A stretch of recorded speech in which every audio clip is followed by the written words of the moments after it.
Do you want that coochie to catch a cold? Yeah, you heard me right. I said, do you want that coochie to catch a cold? Dr. Lee here, medical advisor for your legs. So I'm here to tell you why you don't want your coochie to catch a cold. But first, you guys probably seen tons of videos regarding why you should avoid drinking ice cold waters. But, what about ice cream or about cold plunges?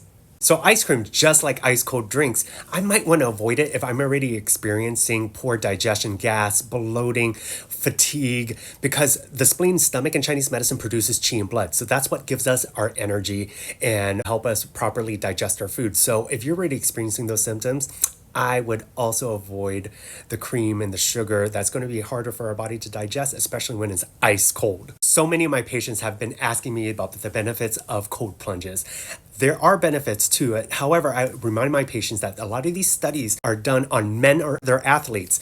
And some of the studies I've read that have females in it tend to be very small. I read one recently that only had 6 participants. So take it for what it is. However, in Chinese medicine, especially during the luteal phase and during menstruation, you want to keep the uterus nice and warm because we want qi and blood to be able to flow smoothly and effectively to help mitigate the PMS symptoms that you might be experiencing, and especially those that are having fertility issues or trying to conceive. We don't want cold to enter your uterus because that causes contraction and things not to function appropriately, according to Chinese medicine. So if you want to avoid your coochie catching a cold, you might want to skip that cold plunge.